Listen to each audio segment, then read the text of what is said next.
Hello friends, कैसे हैं आप लोग। आपका स्वागत है दीपक कोचिंग क्लासेस में। और आज आपके लिए मैं नया चैप्टर लेके आया हूँ जो कि कक्षा 12वीं का है, शीत युद्ध का दौर। आज इसी चैप्टर को हम क्लियर करेंगे और समझने की कोशिश करेंगे कि इस चैप्टर में क्या क्या इम्पोर्टेंस है। तो चलिए शुरुआत करते हैं आज की क्लास की। तो हम आज क्या कर रहे हैं, चैप्टर 1 है पॉलिटिकल साइंस का शीत युद्ध का दौर। इसको हम बेसिक से समझने की कोशिश करते हैं। सबसे पहले जो है फर्स्ट वर्ल्ड वॉर को हम क्लियर करते हैं। फर्स्ट वर्ल्ड वॉर कब हुआ था? 1914 से लेकर 1918 तक चला था। सेकेंड वर्ल्ड वॉर का जिक्र करेंगे हम तो सेकेंड वर्ल्ड वॉर कब से कब चला था? 1939 से लेकर 45 तक। तो ये सेकेंड वर्ल्ड वॉर और इस सेकेंड वर्ल्ड वॉर में देखिए क्या अंतर था। फर्स्ट वर्ल्ड वॉर में क्या हुआ था, बहुत ही ज्यादा हमारे धनहानि और जनहानि दोनों ही हुई थी जो पूरे देश को झकझोर कर रख दी थी। और सेकेंड वर्ल्ड वॉर उससे भी ज्यादा घातक देखने को हमें मिलता है। बहुत ही ज्यादा नुकसान हुआ, आर्थिक मंदी भी इनमें आई और बहुत से देश इसमें टूट गए, बिखर गए। और इसमें तब जाके जो सेकेंड वर्ल्ड वॉर है, इस एक खात्मा कैसे होता है, समाप्ति कैसे होती है, इसको मैं आपको क्लियर कर दूंगा। तो चलिए, मैंने बताया आपको कि फर्स्ट वर्ल्ड वॉर 1914 से लेकर 1918 तक होता है और सेकेंड वर्ल्ड वॉर जो है 1939 से लेकर 1945 तक चलता है। तो इसमें जो थे दो गुटों में देश बट चुके थे। आपको मैं क्लियर कर दूंगा कौन कौन से दो गुटों में बट गए थे। एक तो मित्र राष्ट्र, आपने सुना हुआ है या बुक पढ़ेंगे तो आपको ये मिलेगा, मित्र राष्ट्र और ध्रुवीय राष्ट्र। अब इनमें जो है मित्र राष्ट्र में कौन कौन से देश शामिल थे आपको याद रखना है। कौन कौन से थे? अमेरिका, ब्रिटेन, फ्रांस और रूस। ये जो इम्पोर्टेंट है, जितने भी शक्तिशाली है, ये मित्र राष्ट्र में थे। और ध्रुवीय राष्ट्र में भी शक्तिशाली थे। तो ध्रुवीय राष्ट्र में भी आपको याद रखना है। सबसे पहले जर्मनी, जापान और इटली, ये आपको याद रखना है। इटली, जर्मनी, जापान जो है ये ध्रुवीय राष्ट्र में थे। और मित्र राष्ट्र में कौन कौन थे? अमेरिका, ब्रिटेन, फ्रांस और रूस। ये दो गुटों में सेकेंड वर्ल्ड वॉर में क्या हुए थे, बट गए थे। और इन्हीं दोनों के बीचों में सेकेंड वर्ल्ड वॉर चल रहा था। और सेकेंड वर्ल्ड वॉर जो है बहुत घातक प्रभावित हुआ। और ये जो है समाप्ति कैसे होता है, आपको ये याद रखना है। तो सेकेंड वर्ल्ड वॉर कैसे समाप्त होता है? देखिए, अमेरिका क्या करता है, आपको ये याद रखना है। अमेरिका ने जापान पर क्या करा था? परमाणु बम से क्या करा था? आक्रमण कर दिया था। किस पर? जापान पर। ये आपको रखना है। अमेरिका ने परमाणु बम किस पर गिराया था? जापान पर। जापान के दो जगह पे शहर थे जो नाम, एक का नाम था हिरोशिमा और एक का नाम था नागासाकी।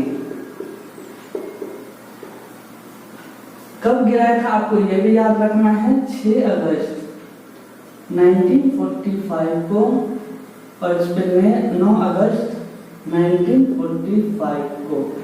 तो ये आपको याद रखना है। अमेरिका पर परमाणु बम कब अमेरिका ने परमाणु बम जापान पर कब गिराया था? 9 अगस्त 1945 को। और नागासाकी पर 9 अगस्त 1945 को। और हिरोशिमा पर 6 अगस्त 1945 को। और नागासाकी पर 9 अगस्त 1945 को। आपको ये याद रखना है। बमों के कूट नाम भी याद रख सकते हैं आप। बमों के कूट नाम क्या कहते हैं? कूट नाम। एक तो लिटिल बॉय था,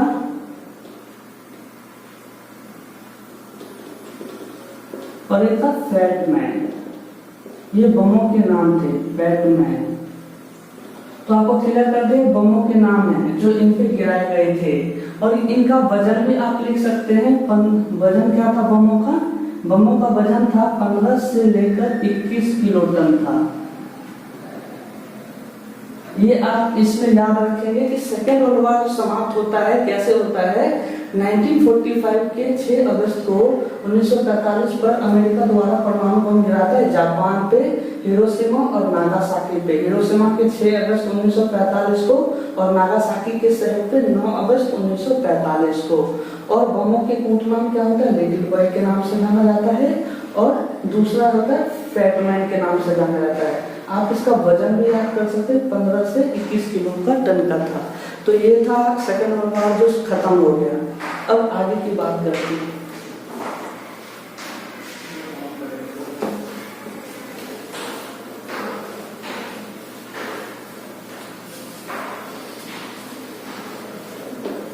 अब जो है क्यूबा मिसाइल संकट की हम बात करेंगे। क्यूबा मिसाइल संकट क्या था?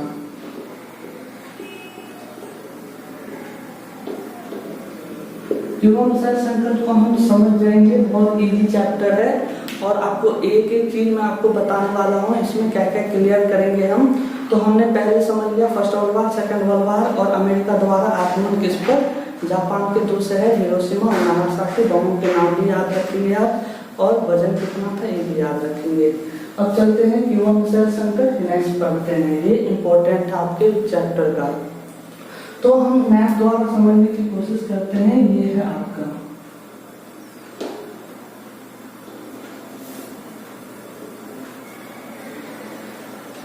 तो आपको मैं मैथ द्वारा समझाने की कोशिश करता हूँ। मेरा ज्यादा अच्छा ड्राइंग तो है नहीं, फिर भी मैं आपको क्लियर करूंगा कि ये कौन कौन से जगह है। आपको इसी से समझ में आ जाएगा पूरा। तो देखिए कि ये मैंने एक मैप बनाया है क्यूबा मिसाइल संकट को, मैं इसी से क्लियर कर दूंगा और आपको याद भी हो जाएगा। तो ये देखिए ये क्या है? ये यूएसए है, इसको अमेरिका कहेंगे हम। थोड़ा सा और बड़ा बना देते हैं इसको।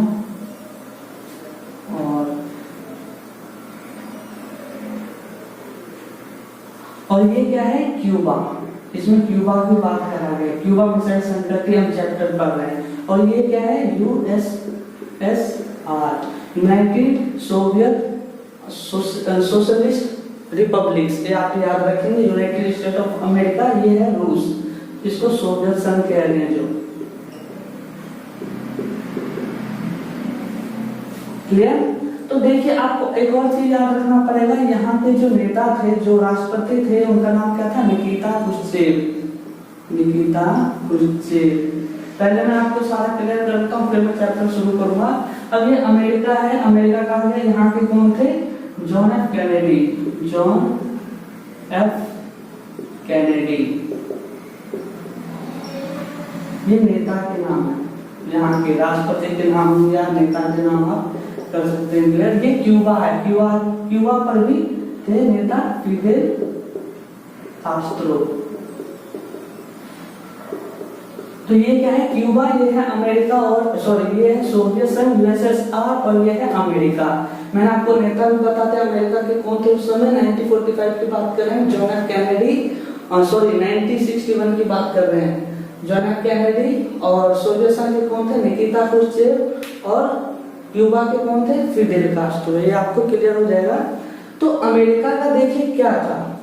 अमेरिका का, क्यूबा जो था अमेरिका का एक छोटा सा द्वीपीय देश है। यहीं से चैप्टर है जो 1961 में क्या होता है, एक बार मैं समझाता हूं आपको। 1961 में क्या होता है, सोवियत संघ के नेता जो होते हैं उनको डर लगा रहता है कि अमेरिका आक्रमण कर देगा किस पे? क्यूबा पे। 1961 में सोवियत संघ को यह डर होता है, उनके नेता को यह डर लग रहा होता है कि अमेरिका जो है सोवियत संघ पर आक्रमण कर देगा और जो यहाँ के नेता है फिडेल कास्ट्रो, इनका तख्ता पलट हो जाएगा। ये आपको याद रखना है, ठीक है। तो 1961 में अब क्या होता है, इनको अब यहाँ पे ये मिसाइल तैनात कर देते हैं। कब? 1962 को ये मिसाइल तैनात कर देते हैं। 1961 को क्या होता है, सोवियत संघ को डर लगा रहता है कि फिडेल का यहाँ का जो क्या होता है, फिडेल कास्ट्रो क्यूबा है, क्यूबा पे आक्रमण कर देगा कौन? अमेरिका। तो यहाँ के नेता को यह डर लगा होता है कि फिडेल कास्ट्रो का क्या हो जाएगा? तख्ता पलट। तख्ता पलट मतलब होता है वहाँ के जो नेता थे उनके सरकार को गिराकर अपनी सरकार को बनाना, शासन स्थापित करना। देखिए यहाँ के जो अब हम विचारधारा की बात करेंगे तो यहाँ पे जो थे वो साम्यवादी था, और यहाँ पे भी साम्यवादी था,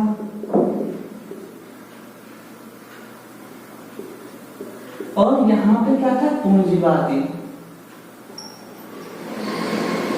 ठीक है, देखिए अमेरिका में क्या है, पूंजीवादी है, और यूएसएसआर में क्या है, साम्यवादी है। अब इन दोनों को समझने की कोशिश करते हैं। पूंजीवादी मतलब होता है किसी भी तरह का सरकार हस्तक्षेप नहीं करती है, जैसे कि उसका खुला व्यापार होगा और निजी व्यवस्था में सरकार हस्तक्षेप नहीं करती, इसको कहते हैं पूंजीवादी। साम्यवादी मतलब की विचारधारा का मतलब है कि सरकार सभी निजी क्षेत्रों को, मतलब निजी व्यवस्था को अपने हक में रहेगी, मतलब कि अपने चीजों को, मतलब कि उसके जो जैसे निजी व्यवस्था है तो सरकार के पक्ष में रहेगी, सरकार के बिना तुम पूछे कोई काम नहीं कर सकते। तो ये जो है क्लियर करना है आपको, पूंजीवादी व्यवस्था जो है क्या है, ये अमेरिका ने अपनाया था, और इसका जो काम क्या था, ये सरकारी, ये सारी व्यवस्था सरकार के हाथ में होती है, सारी व्यवस्था सरकार के हाथ में होती है, सारी व्यवस्था, सारी व्यवस्था जो इसमें हम समझ रहे थे, सरकार हस्तक्षेप नहीं करती, इसमें सिंपल सा सरकार हस्तक्षेप नहीं करती, और इसमें सरकार हस्तक्षेप करती है। मतलब कि जो भी कार्य है, जैसे कि मैं आपको क्लियर समझा देता हूं कि इसमें क्या करते हैं, सरकार का हस्तक्षेप कम होता है इसमें। यूएसए में पूंजीवादी व्यवस्था में हम क्लियर कर रहे हैं, इसमें जो होता है सरकार हस्तक्षेप नहीं करता है, निजी व्यवस्था का विरोध नहीं होता है इसमें, ये आपको क्लियर करना है। और साम्यवादी व्यवस्था क्या है, साम्यवादी व्यवस्था में क्या करती है, सरकार जो है, सारी व्यवस्था सरकार के हाथ में होती है। क्या होता है, सारी व्यवस्था जो है सरकार के हाथ में होती है, और इस पूंजीवादी में सरकार हस्तक्षेप किसी भी कार्य में नहीं करती। तो ये पूंजीवादी और साम्यवादी था, और सेम यहाँ पर भी वैसे ही शासन था। कहाँ पे, क्यूबा में। तो क्या कहा था मैंने आपको कि देखिए इस अमेरिका का जुड़ाव जो था सोवियत संघ से, मतलब कि क्यूबा से तट से लगा हुआ छोटा सा द्वीपीय देश है अमेरिका का, एक द्वीपीय देश है, लेकिन इसका जुड़ाव जो था किससे था, सोवियत संघ से था। क्यों, क्योंकि यहाँ पे भी साम्यवादी और यहाँ पे भी साम्यवादी है। तो 1961 में यहाँ की सरकार को क्या होता है, डर लगा रहता है कि अमेरिका जो है क्यूबा पर क्या करेगा, आक्रमण कर सकता है, इसलिए 1962 में यहाँ पे मिसाइल तैनात कर देता है। कौन, सोवियत संघ क्या करता है, 1962 में क्यूबा में मिसाइल तैनात कर देता है। अब अमेरिका को 3 हफ्ते बाद पता चलता है, वहां के जो राष्ट्रपति है जॉन एफ कैनेडी, 3 हफ्ते बाद वहां पे पता चलता है कि उसने, सोवियत संघ ने यहाँ पे क्या तैनात कर दिया है, मिसाइल। अब उसको डर लगने लग गया कि भाई अब वो हम ये नजदीकी निशाने पर आ गया अमेरिका, अब ये आसानी से इस पे हमला कर सकता है। तो क्या होता है, अब मतलब यहाँ तक आपको क्लियर हो गया। अब क्या होता है, अमेरिका क्या धमकी देता है, मतलब चेतावनी देता है, अमेरिका चेतावनी देता है किसको, सोवियत संघ को, कि जो भी अपने आपने जो यहाँ पे मिसाइल तैनात किए उसको हटा ले, वरना। अब इसी दौर को क्या कहा जाता है, क्यूबा मिसाइल संकट, क्योंकि इसमें क्या होता है, तीसरा विश्व युद्ध की जगह ले सकता है, पूरी दुनिया को यहाँ पे क्या हो गया, आशंका हो गया कि अब थर्ड वर्ल्ड वार जो है होकर रहेगा। तो क्या करता है अमेरिका, सोवियत संघ को चेतावनी देता है, और ऐसा कुछ भी करने से अमेरिका डर रही होती है कि तीसरा विश्व युद्ध ना हो जाए, लेकिन चेतावनी देता है कौन, अमेरिका सोवियत संघ को, कि यहाँ से क्यूबा पे से मिसाइल को हटा ले। ठीक है, मतलब ये क्या होता है, अब आगे यहाँ से क्या होता है, इनकी जंगी बेड़े होती है, जंगी बेड़े कहा जाता है, इनकी जंगी बेड़े जो होती है, यहाँ से इनका एक रास्ता होता था। तो क्या होता था, और एक और चीज आप याद रखेंगे, देखिए सोवियत संघ जो है क्यूबा को कूटनैतिक और वित्तीय सहायता भी देता था, इसलिए हमेशा ये इसकी भी बात करेगा, क्यूबा की ही बात करेगा ना। क्योंकि ये हमेशा इसका साम्यवादी शासन है यहाँ पे भी, और इसको वित्तीय सहायता भी देता है। और इसने क्या करा, मिसाइल तैनात कर दी 1962 में, और अमेरिका क्या हो गया, नजदीकी निशाने पर आ चुका था। और अब ऐसा कुछ भी अमेरिका करने से डर रहे थे कि थर्ड वर्ल्ड वार ना हो जाए। और अमेरिका चेतावनी किसको देता है, सोवियत संघ को, कि अपने जो भी तुमने मिसाइल को तैनात की है उसको यहाँ से हटा लो। तो फिर एक और बात कहा जाता है वहां पे कि जो भी जंगी बेड़ी होती है, जो भी सामान पहुंचाया जाता है, अब देखिए सोवियत संघ से ये अपने सामान को यहाँ तक पहुंचाता था, कहाँ पे, अब आपको लिख लिया होगा आपने, मैं आपको क्लियर से समझा देता हूँ कौन से। ये क्यूबा मैंने आपको बता दिया, क्यूबा है। तो क्यूबा क्या करा, इस पे मिसाइल तैनात कर दी। अमेरिका ने इसको चेतावनी दे दिया कि भाई तुम यहाँ से मिसाइल को हटा लो। क्यों, देखिए कि यहाँ से ना ये इसको हमेशा सहायता करता था। ये आप रास्ता समझ लीजिए कि ये क्यूबा को सहायता देता था, और ये इसकी जंगी बेड़े हैं अमेरिका की। ये यहाँ से बढ़ाकर यहाँ ले जाता है और कहता है कि जो भी यहाँ से जहाजें आ रही हैं, यहाँ से जो भी जहाजें इधर आ रही है उसको रोका जाए, क्यूबा की तरफ जाने वाले जहाजों को रोका जाए। तो इससे अब क्या हो गया, खौफ हो गया। अब दोनों में थर्ड वर्ल्ड वार की शुरुआत होने वाली थी। तो ऐसे में दोनों ही के नेता निकिता क्रुश्चेव और जोनाह कैनेडी को डर था कि थर्ड वर्ल्ड वार ना हो जाए, और पूरी देश दुनिया इससे डरी हुई थी कि अब थर्ड वर्ल्ड वार जो है होकर रहेगा। अब आप मानिए कि फर्स्ट वर्ल्ड वार से कितना नुकसान हुआ, जनहानि धनहानि लोग मरे, कितने हमारे आर्थिक स्थिति खराब होगी। सेकेंड वर्ल्ड वार उससे भी ज्यादा खतरनाक, और उस समय जो है सेकेंड वर्ल्ड वार में 15 से लेकर 21 किलो टन का जब जापान पे बम गिराया गया, परमाणु बम, तो उससे कितना नुकसान हुआ। अब थर्ड वर्ल्ड वार होता तो उससे कितना पूरी दुनिया ही तबाह हो जाती, इसलिए सभी एक दूसरे पर आक्रमण करने से डर रहे थे। तो अब अमेरिका ने क्या चेतावनी दी कि अपने जंगी बेड़े जो हैं इनको यहाँ से जहाज आने वाले को रोका जाए, और इसी को क्यूबा मिसाइल संकट के नाम से भी जाना जाता है। तो यही क्यूबा मिसाइल संकट 1961 से लेकर 1962 में वहां पे मिसाइल तैनात करता है, अमेरिका चेतावनी देता है, वहां से जंगी बेड़े को रोकता है, या तो सोवियत संघ उसके इधर जाने से रोक लेती है या उसकी धीमी को गति कर लेती है, और यहीं पे हमारा थर्ड वर्ल्ड वार जो है रुक जाता है, और हम पूरी दुनिया जो है चैन की सांस लेती है। तो आपको ये समझ में आ गया होगा क्यूबा मिसाइल संकट इसी के नाम से जाना जाता है, और थर्ड वर्ल्ड वार होने से बच जाता है। अब आगे चलते हैं, नेक्स्ट जो हमारा पॉइंट है क्या है, शीत युद्ध। शीत युद्ध है क्या, मतलब क्या होता है इसका, शीत युद्ध का अर्थ क्या है। शीत युद्ध का अर्थ ये आपको याद रखना है, शीत युद्ध का अर्थ। अब आपको मीनिंग नहीं जब तक पता तब तक आप शीत युद्ध को क्लियरली नहीं कर सकते हैं। तो शीत युद्ध क्या होता है, युद्ध की संभावना, युद्ध की संभावना होती है, युद्ध की संभावना, युद्ध की संभावना, डर आशंका, डर आशंका, तनाव,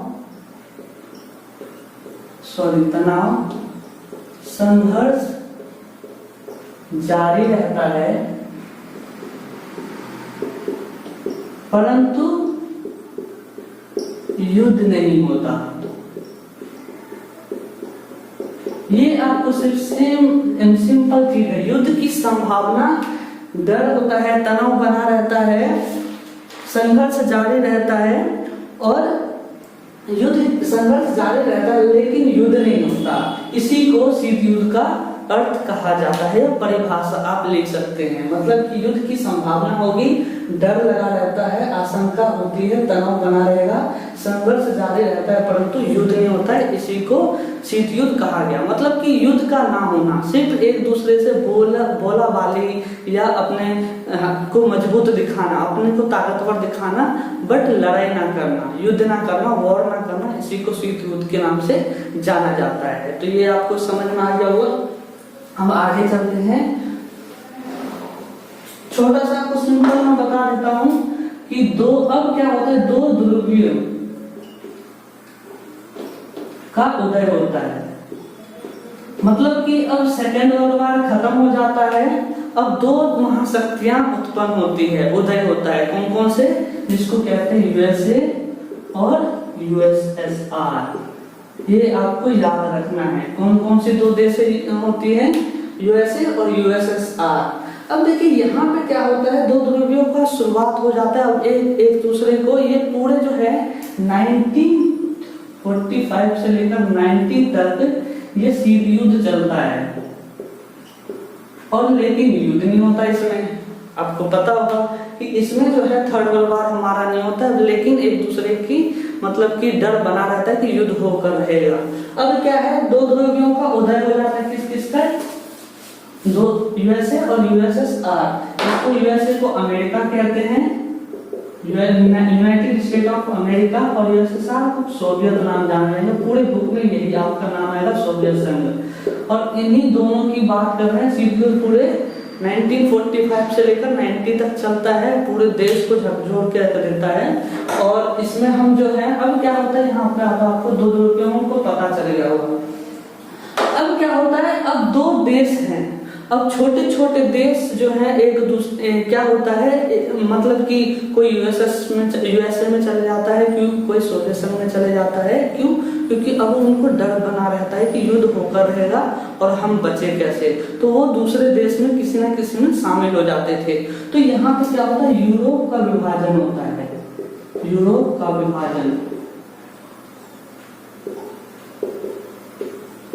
यूरोप का विभाजन होता है। एक को पश्चिमी यूरोप कहते हैं और पूर्वी यूरोप। ये याद रखना है बस आपको। तो दो ध्रुवताओं का उदय होता है। किसका?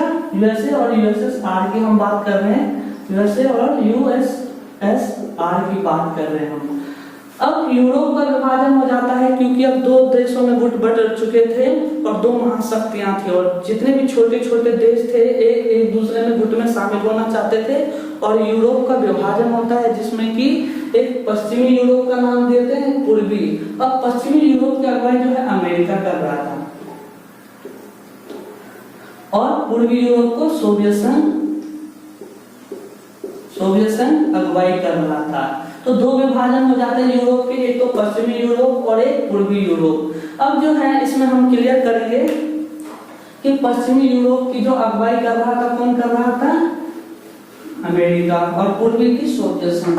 तो अब जो है छोटे छोटे देशों का बड़े मतलब कि जो भी देश थे ये अलग अलग गठबंधन बनाए जाते रहे थे। तो पश्चिमी गठबंधन के नाम से जाना जाता है एक, और एक जो मैंने आपको बताया पश्चिमी गठबंधन और पूर्वी गठबंधन।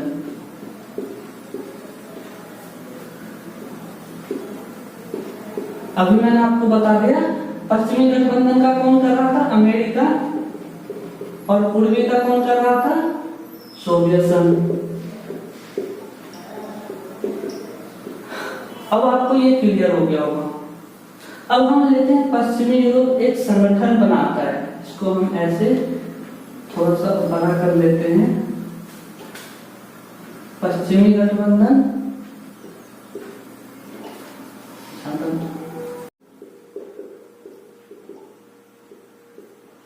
और पूर्वी गठबंधन।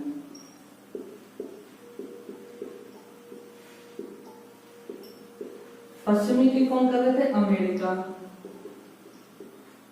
और पूर्वी का कौन कर रहा था? सोवियत संघ। अब देखिए इन्होंने संगठन बनाना शुरू करते हैं, जिसको संस्था भी कह सकते हैं। एक संस्था की स्थापना करते हैं, कौन सा नाम होता है? नेटो। नेटो नाम याद रखना है आपको। इसका फुल फॉर्म है north Atlantic treaty organisation.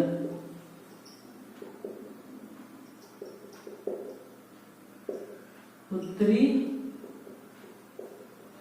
Atlantic संधि संगठन। और सोवियत संघ कौन सी संस्था का स्थापना करते हैं? वार्सा संधि।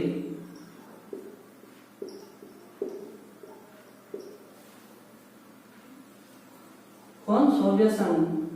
इसको वार्सा संधि के नाम से जाना जाता है। देखिए इसकी स्थापना कब होती है? 1949 में, और इसकी स्थापना कब होती है? 1956 को स्थापना होता है। इसमें कितने देश शामिल थे? 12 देश, आपको याद रखना है। और इसमें उस समय की बात नहीं है डिटेल, तो ये आपको याद रखना है। देखिए अब इसमें क्या होता है कि कितने देश शामिल है इसमें? अमेरिका में 12 देश शामिल है। ये आपने लिख लिया। 1945 में इसकी स्थापना, 1949 में इसकी स्थापना होती है, और इसका 1956 में नाटो पश्चिमी गठबंधन की संस्था है, जिसको नॉर्थ अटलांटिक ट्रीटी ऑर्गेनाइजेशन कहते हैं, उत्तरी अटलांटिक संधि संगठन। स्थापना 1949 में, और देश कितने हैं? 12। अब इसके कार्य की बात कर लेते हैं। एक दूसरे की मदद करना, जितने भी देश थे देशों एक दूसरे की मदद, और किसी एक देश पर भी हमला होता है, किसी एक जो भी नाटो में शामिल है, किसी एक देश पर हमला, तो सभी मुकाबला करेंगे। मतलब कि एक दूसरे की मदद करना था, जितने भी 12 देश शामिल थे इसमें, और किसी एक देश पर भी हमला होता है इन 12 में से, तो सभी उसका मुकाबला करेंगे। और इसका कार्य क्या था? नाटो देशों का मुकाबला करना। तो ये आपको मैंने बता दिया। 1956 में पूर्वी गठबंधन की सोवियत संघ अगुवाई कर रहा होता है, वार्सा संधि इसका होता है, जिसको संस्था का नाम दिया गया। 1956 में कार्य क्या होता है? नाटो देशों में जो भी देश शामिल होते हैं उसका मुकाबला करना। और इसमें क्या होता है पश्चिमी गठबंधन में कि एक दूसरे की मदद करेंगे, और किसी एक देश पर भी हमला होता है तो सभी उसका मुकाबला करेंगे, जो भी वार्सा संधि पूर्वी गठबंधन में था। तो आज का चैप्टर इतना ही था। और आज कैसे लगा आपको वीडियो, आप मुझे कमेंट बॉक्स में बता सकते हैं। आगे पार्ट 2 में मैं आपको आगे की बात बताऊंगा, जो कि गुटनिरपेक्षता आता है, और भी चीजें हैं, सीटे सेंटो की हम बात करेंगे। तो आज के लिए इतना ही था। आगे का चैप्टर में आगे पार्ट 2 में बताऊंगा, तो आप मुझे कमेंट करके बता सकते हैं। Okay, bye, good night.